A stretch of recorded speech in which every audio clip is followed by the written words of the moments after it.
నువ్వు కూడా పెళ్లికి ముందు ఇలాంటి క్లాసులకు వెళ్ళావు కదా, మన చిన్న కోడలతో చెప్పు.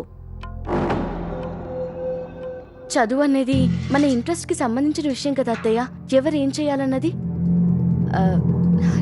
నా ఇంట్రెస్ట్ అంతా మాస్ కమ్యూనికేషన్ పైనే. అందుకనే ప్రణతి, నేను ఇప్పుడు నీకంటే కూడా మీ అత్తయ్య మావయ్యలకి నచ్చిన పనుల మీద శ్రద్ధ పెట్టాల్సి ఉంటుంది. నేను ఇదంతా నీ మంచి కోసమే చెప్తున్నాను. కుట్లు అల్లికలు ఈ క్లాసులైతే రోజు 2 గంటల్లో అయిపోతాయి.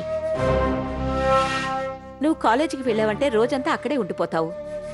ఇంటిని విధి ఒక్కతే ఎలా చూసుకోగలుగుతుంది?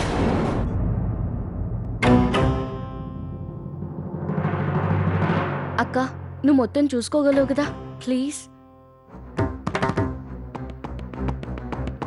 సరే ప్రణతి, అత్తమ్మ మావయ్య నీకు పర్మిషన్ ఇచ్చేటట్టయితే నాకెలాంటి ప్రాబ్లం లేదు. థ్యాంక్ యూ అక్క, థ్యాంక్ యూ సో మచ్. అత్తయ్య, అక్క మొత్తం చూసుకుంటుంది, తనకి ఏ ప్రాబ్లం లేదు. ఇప్పుడు నేను వెళ్ళొచ్చు కదా? కానీ నాకు మాత్రం ఉంది ప్రణతి.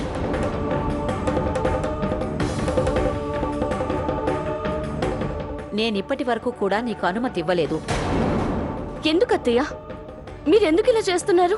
నేను చెప్పింది ఇంకొకసారి చెప్పను. నువ్వు నన్ను ఎదురు ప్రశ్నించకూడదు. సారీ అత్తయ్య, నేను మిమ్మల్ని ప్రశ్నించడం లేదు. నేను మిమ్మల్ని మామూలుగా అడుగుతున్నాను. మధ్యలో ఆపేసిన కోర్స్ నేను ఎందుకు పూర్తి చేయకూడదు? ఐ మీన్, ఆర్తి అక్క అయితే ఎవరు ఏ విషయంలో అడ్డు చెప్పరు. తనకి వర్క్ చేయడానికి పర్మిషన్ కూడా ఇస్తారు, యశ్వంత్ బాబు గారితో పాటు. అలాగే ఇప్పుడు ముంబై ట్రిప్కి వెళ్ళింది. అలాంటిది ఈ రెస్ట్రిక్షన్స్ అన్నీ నా ఒక్కదానికే ఎందుకు అత్తయ్య?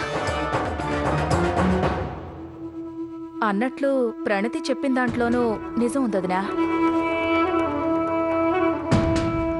నాకు తెలిసి మీరు తన విషయంలో కాస్త అన్యాయం చేస్తున్నారనిపిస్తోంది.